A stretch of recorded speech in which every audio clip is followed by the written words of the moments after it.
Hello friends, இன்னைக்கு Saturday morning நம்ம வீட்டில் என்ன பிரேக்ஃபாஸ்ட்னா அம்ச குக்கரில் என்ன வச்சிருக்க?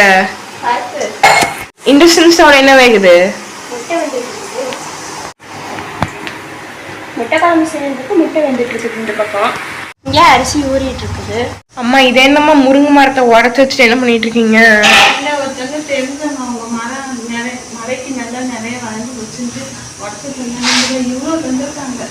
இதில் பாதி தான் தேரும். அதெல்லாம் இது இன்னைக்கு முட்டை குழம்பு வச்சு முருங்கைக்கீரை பதில் நல்லா ஹெல்த்தான சாப்பாடு செய்யலான்ட்டு உருகிட்டு இருக்கேன்.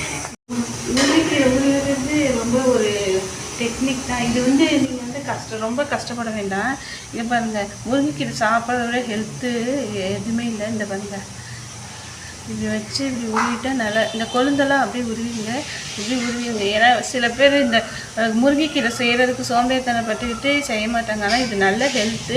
இங்கே பாருங்கள், இப்படி வச்சு ஈஸியாக இருந்துட்டுருங்க. அந்த காம்பு போடக்கூடாது, ஏன்னா காம்பு போட்டால் வயிறு வலிக்கும். சின்ன காம்பு வேணால் போட்டுக்கலாம், முத்தின காம்புலாம் இருக்கிறாங்க. இப்படி செஞ்சு போட்டால் நல்லா ஹெல்த்து. கட்டாயம் எல்லாம் முருங்கைக்கீரை வாரத்தில் 2 டைமாக சாப்பிடுங்க. இல்லை இப்படி செஞ்சு போட்டிங்கன்னா ஈஸியாக உங்களுக்கு வந்துடும்.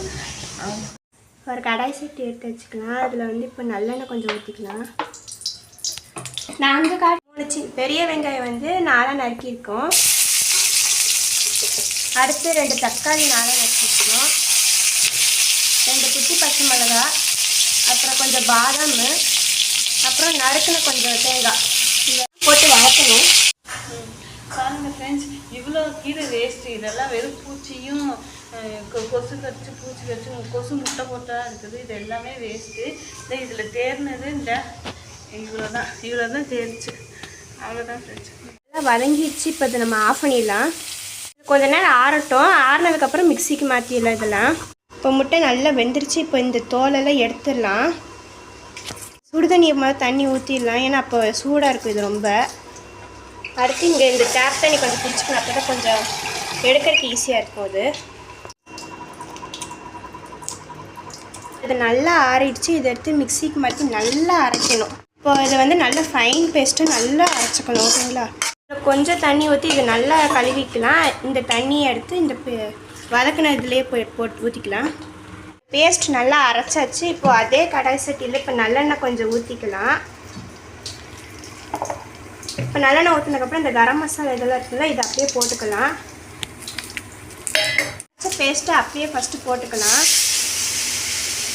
1 ஸ்பூன் மிளகாத்தூள் போட்டுக்கலாம். 2 ஸ்பூன் மல்லித்தூள் போட்டுக்கலாம். இதை அப்படியே வதக்கிடலாம். அப்புறமா தண்ணி ஊற்றிக்கலாம். இப்போ இது நல்லா வதங்கினதுக்கப்புறம் இந்த பேஸ்ட்டில் கொஞ்சம் தண்ணி ஊற்றி இதில் வதங்க விடலாம். இன்னும் கொஞ்சம் தண்ணி ஊற்றிக்கலாம், பத்தாத மாதிரி இருக்குது. தோல் உரிச்சாச்சு. இப்போ என்ன பண்ணுறோன்னா இந்த முட்டையில் இந்த மாதிரி கீறி விட்டுக்கலாம். அப்போ தான் இந்த குழம்புல இருக்க டேஸ்ட்டெல்லாம் இதுக்குள்ளேயும் போகும், சூப்பராக இருக்கும். முட்டை வெஜ்ஜா நான்வெஜ்ஜா அம்சா? முட்டை பார்த்தீங்கன்னா இந்த வெள்ளைக்கரு இருக்குல்ல, இதில் லிவிங் செல்ஸ் கிடையாது. அதாவது உயிரை உருவாக்குறதுக்கான அணுவில் இதில் இல்லை. அதேமாதிரி மஞ்சக்கருவிலையும் அந்த மாதிரி கிடையாது. இது முட்டை இது குஞ்சு பொறிக்கிறதுக்காக இது உருவாக்குறது இல்லை. இது சாப்பாடுறதுக்காக மட்டும்தான் உருவாக்குங்க. அப்போ இது வெறும் வெஜ்ஜு தான், நான்வெஜ் கிடையாது இது. அடடா, இதை நம்பி நான் புரட்டாசி மாதம் முட்டையே சாப்பிடாம இருந்துட்டேனே. அது நீ பண்ண தப்பு. இப்போ இது எல்லாமே இப்போ இந்த மாதிரி கோடாக போட்டாச்சு. இப்போ இது எல்லாத்தையும் எடுத்து ஒவ்வொன்றா இதில் போட்டுடலாம் குழம்புக்குள்ளே. இப்போ ஸ்டவ் ஆஃப் பண்ணலாம். இது கொஞ்ச நேரம் ஊறட்டும். 5 நிமிஷம் கழித்து இது நல்லா ஊறி இப்போ சாப்பிட்றதுக்கு ரெடி ஆகிடுது. இப்போ நம்ம கொத்தமல்லி பொடியாக நறுக்கியிருக்கோம். இதை அப்படியே போட்டுக்கலாம். அது நல்லா இருக்கும் போட்டோன்னா.